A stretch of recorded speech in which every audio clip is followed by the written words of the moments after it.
to get in. My name is Grant Rapley. I'm a benefits broker and consultant here at Interwest. Over the last 4 to 5 years, new ways of funding, purchasing, and managing your health insurance budget have come to bear.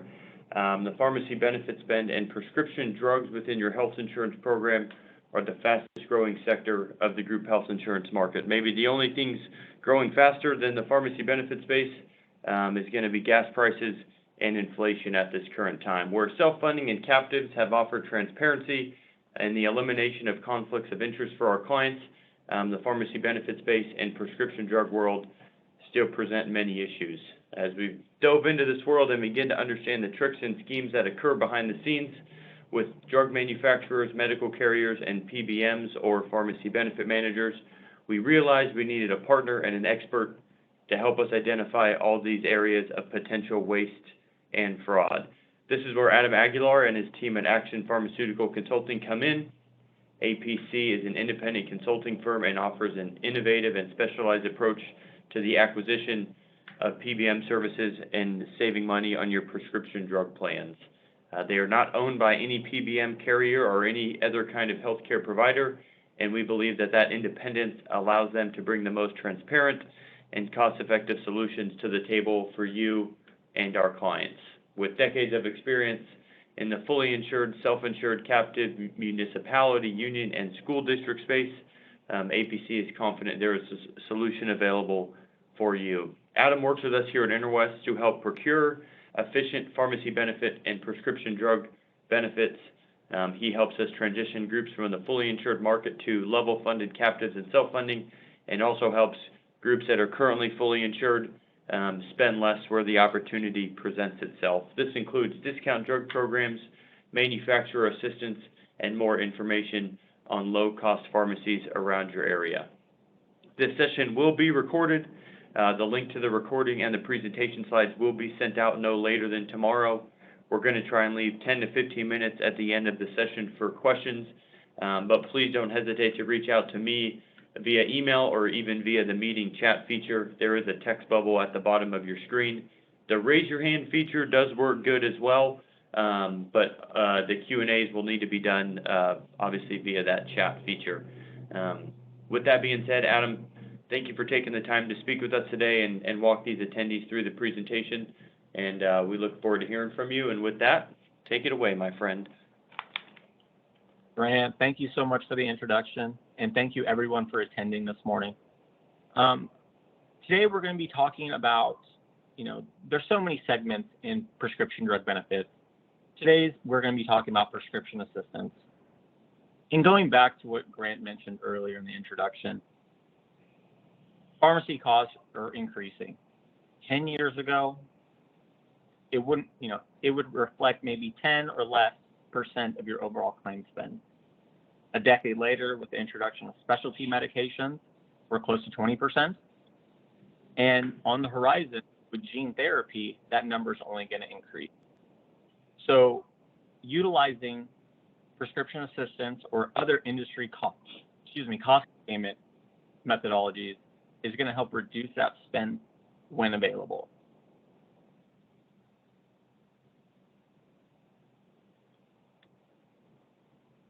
This all starts with the prescription benefit, pharmacy benefit manager, also known as a PBM. PBM is a third-party administrator, and they solely focus on your prescription drug plan. They're responsible for the pharmacy network, meaning which pharmacies you're allowed to utilize, for mail order vendors, your formulary, which drugs are on and off the formulary list. They develop those. And they also contract with pharmaceutical companies for discounts and rebates on medications. The cost containment solutions that we're going to be talking about today all derive with PBM selection and vendor selection.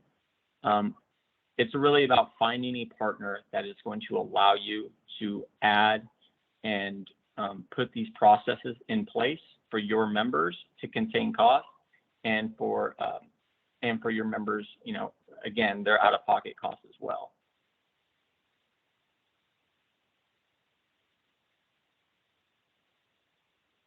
There are two types of services when dealing with PBMs. It's either a bundled approach or an unbundled approach. Bundled meaning it's actually integrated with a medical carrier on a fully insured or level funded basis, where the medical carrier handles and is in charge of what PBM services are available to the plan.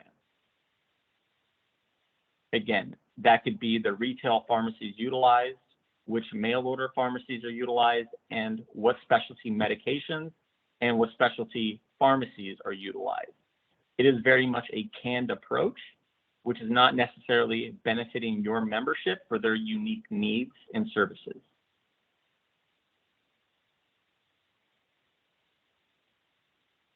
You know, when I'm brought in, we are looking at an unbundled approach here at APC, meaning the plan sponsor payer has a direct relationship and contract with the PBM.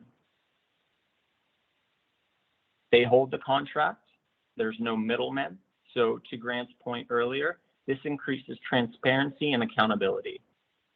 We have an insight to what's being contracted. We have insight to the claims.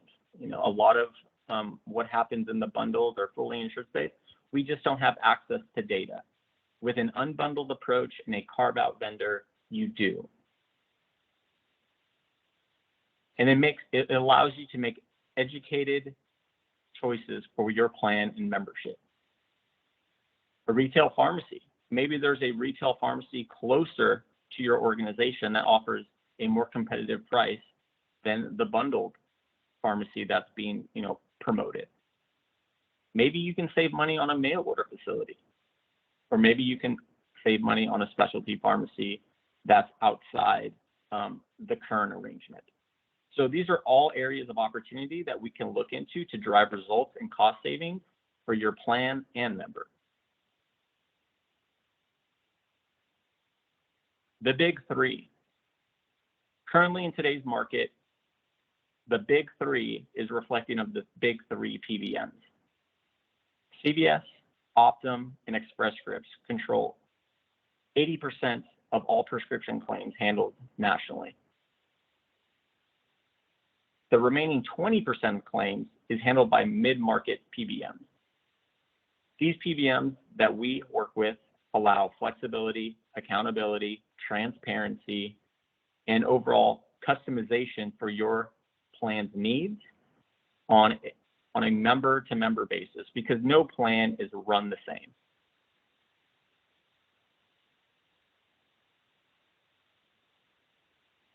Patient assistance programs. This is going to be, you know, what we discussed today, and really what we're seeing in the new trend to contain costs for prescription drugs.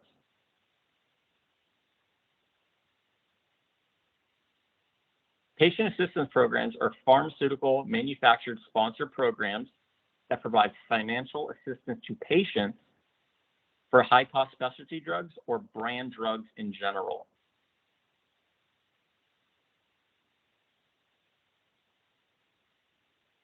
Another feature that, you know, when selecting a PBM partner to administer these cost containment strategies is system capabilities of a copay accumulator. Because if manufacturer assistance is picking up part of the claim dollar, we need to be able to account for that to adjust member out-of-pocket for out-of-pocket max and deductible limits, because we want to make sure those are accurate and true that the member spent those dollars, in fact.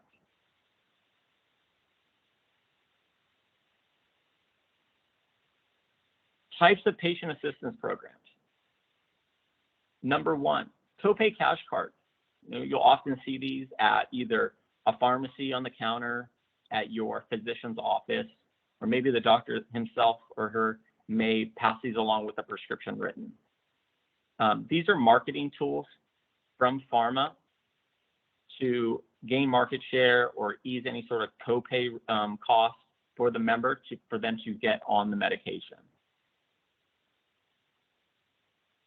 One step further in patient assistance is manufacturer direct assistance program, meaning depending on financial and income qualification, manufacturers offer members to get the medication free of charge and completely bypass the plan.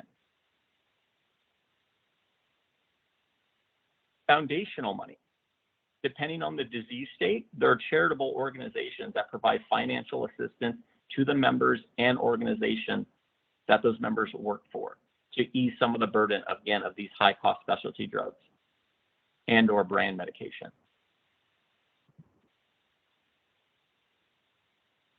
Lastly, international sourcing. We're seeing on average from countries, Australia, Canada, the UK, same prescriptions being utilized here in the States, but at significantly reduced cost. On average, we're seeing 65% less in claim costs from an international source than it is domestically. So this is a voluntary program. We typically use it as the fourth option, inpatient assistance. And then to incentivize the member, we offer a $0 copay to have them switch to an international sourcing program.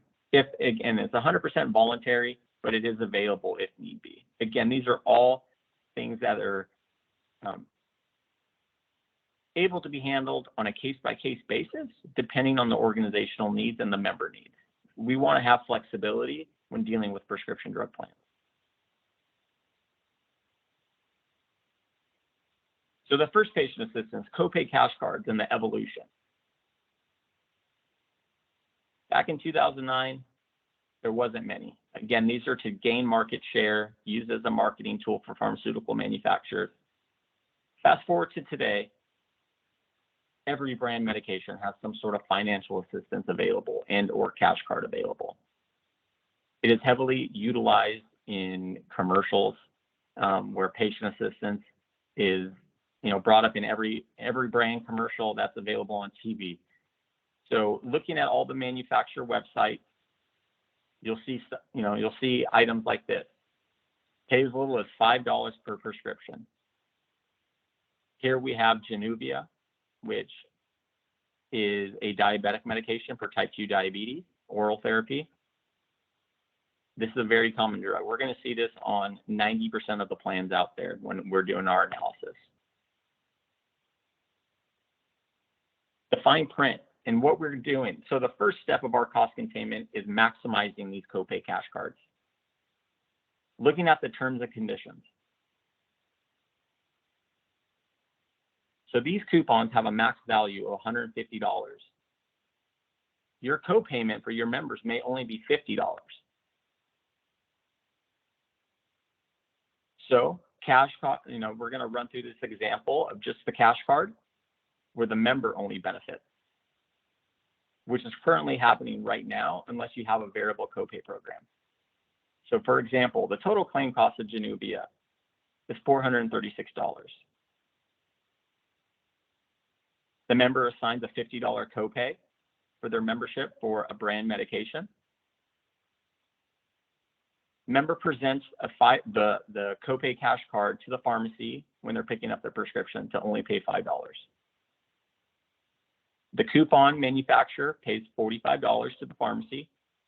Member only pays $5 because that's the terms and conditions of the card. Helps the member out. The employer receives zero benefit. Still has a net claim of $386 that they're responsible for the total charge. So the member saves $45, and unfortunately the employer saves $0.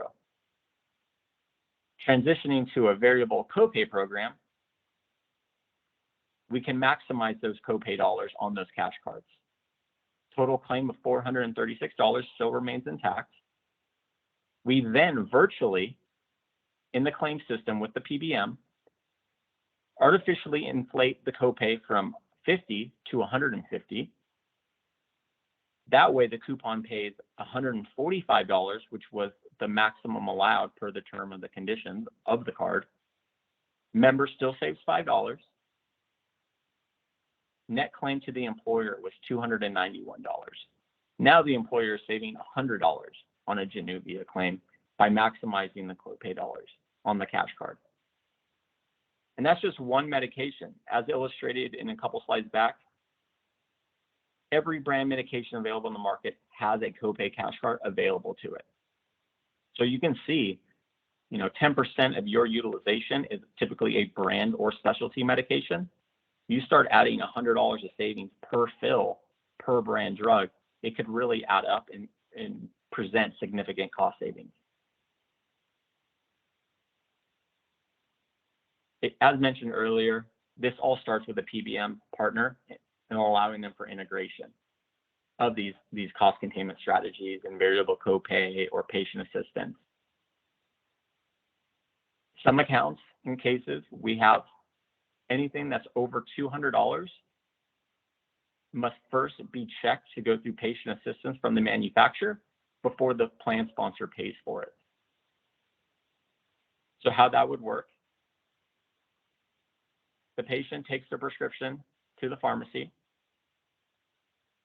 As the pharmacy sees that it's a brand medication over $200, the PBM is then notified that an RX advocate needs to take a look at the prescription to make sure that the member has or is eligible for qualification. The RX advocate then screens the member to see if they qualify for manufacturer assistance and or copay assistance through a foundation.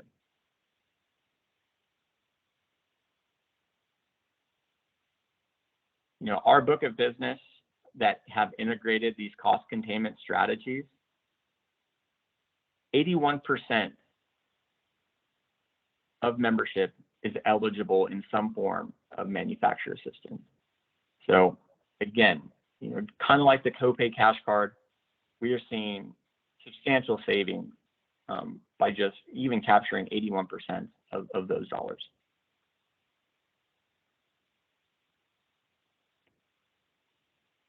Here we have a savings illustration, plan demographics. So this is a healthcare facility covering 600 lives. That's employees, spouse, dependents, all in.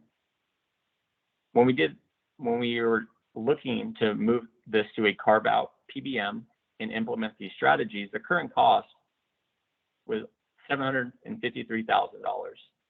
They were not collecting rebates. They weren't utilizing any sort of patient assistance program for their members or themselves. And so when we did the analysis and a market check on what would it look like with a mid-market PBM that we work with, a big three PBM, and then a mid-market PBM adopting these cost containment strategies. As you can see, the mid-market with the variable copay was a 43% reduction in claim costs. New projected cost for this 2021 year, which is illustrated, is $426,000. Substantial savings, again, by capturing $100 of savings per fill on the brand or even greater.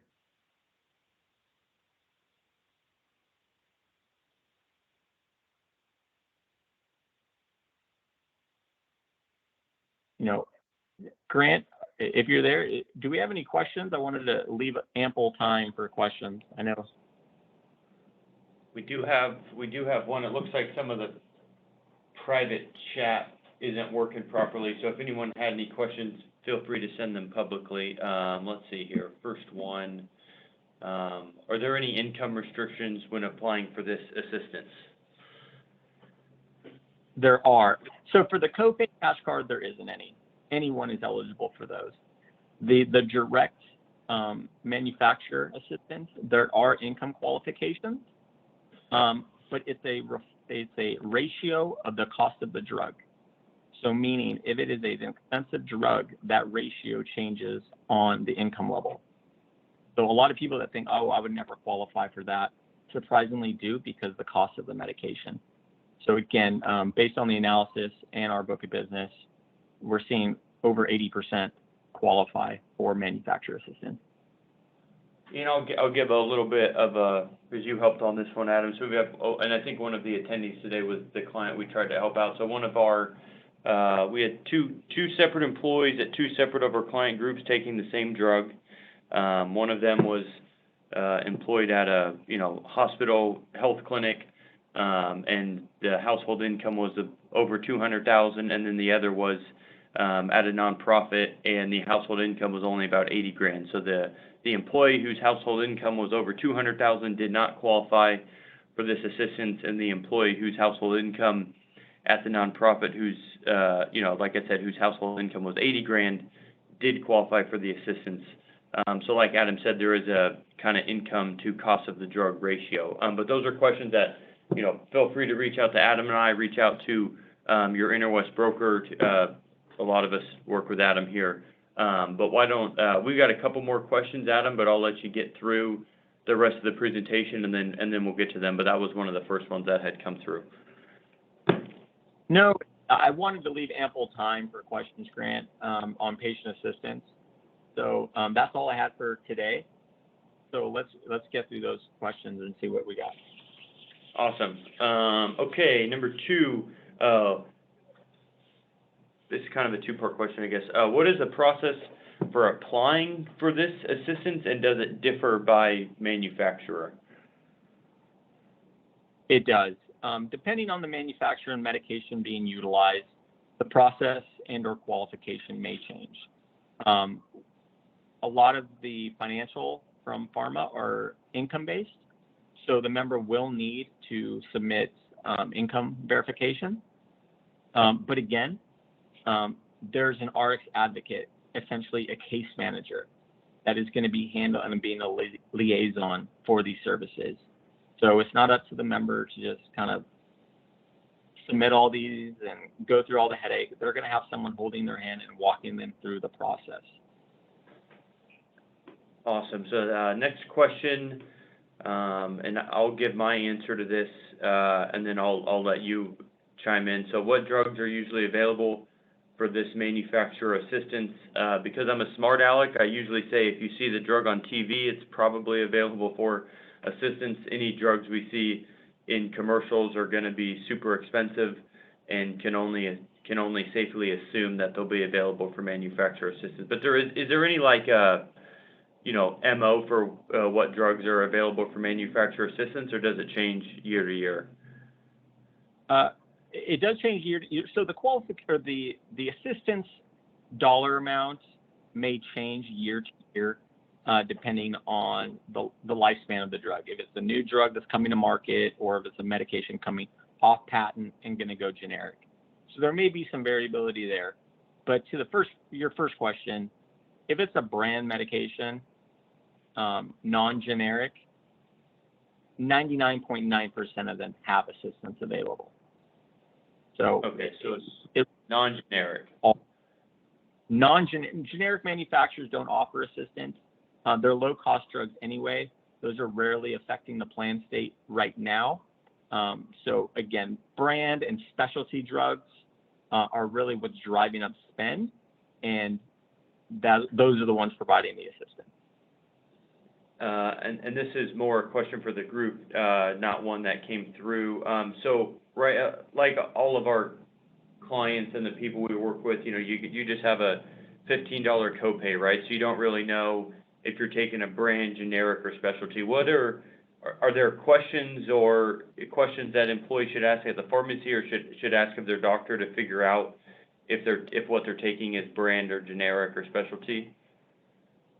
Yes, definitely that's a question that could be answered by the physician prescribing the drug or at the point of sale. But, the important factor in selecting a PBM vendor is being able to put the criteria in the claim system, in the processing. So if a member does fill a brand medication that is eligible for this assistance, we can flag it, the PBM can flag it, and they can send a system message at the point of sale. Hey, if you go through this channel, it is available to you potentially at zero cost, or you may be eligible. So there are ways to catch them throughout the supply chain before they spend that out-of-pocket cost. Okay, and a lot of that is equipping our HR managers and CFOs, just sending out little email blasts ahead of time so employees are ready to ask those questions. Okay, 2 more. How would Action Pharmaceutical Consulting interact with our current TPA if we're already self-insured? if you're already self-insured, we would first want to do an analysis on your current PBM arrangement contract, and then model all these cost containment strategies against what's currently being handled, and then provide an analysis report to see if there is an opportunity within your plan. And I know, speaking from experience of a person that asked this question, is not a client of mine, but you know, Adam works with me on probably 3 or 4 of my accounts, and they all have different third-party administrators. So APC is pretty agnostic into who, in regards to who they work with. So that shouldn't be an issue there. Okay, last one, and then we'll wrap up. We're getting out of here early. If Interwest is anything, we are considerate. We're going to give everyone about 20 minutes back of their day. So we currently spend about $200,000 a year in pharmacy, close to $1 million in total medical spend on a level funded plan. If you had to estimate how much in savings would be available to us by using these strategies. Just based on my historical analysis with multiple clients nationally, I would say 15 to 21-ish% by using these strategies. Okay, so 15 to 20 off the 200. Okay, so about 30 to 40 grand maybe. Okay. Well, awesome. We appreciate all you guys tuning in today. I know these hour-long webinars are great, but we appreciate you guys hanging in there with us for just these 35 minutes. In closing, obviously, Adam and Interwest are valued partners of ours here at Interwest. Our last couple of calls had been mainly around those who were already self-funded or in a captive, so we wanted to try and cater to maybe a different market. I know a lot of you on the call today were fully insured or at least exploring self-funding, so we hope it was helpful and valuable to you all. Again, please don't hesitate to reach out to me or Adam directly. Reach out to your Interwest broker if you're already working with someone here, and we'll get you guys introduced to Adam and his team. But Adam, thank you again for your time. TC, thank you for organizing this and getting us all set up. And we'll be planning another webinar here in a couple of months, everyone. And everyone have a great rest of the week. So thanks so much.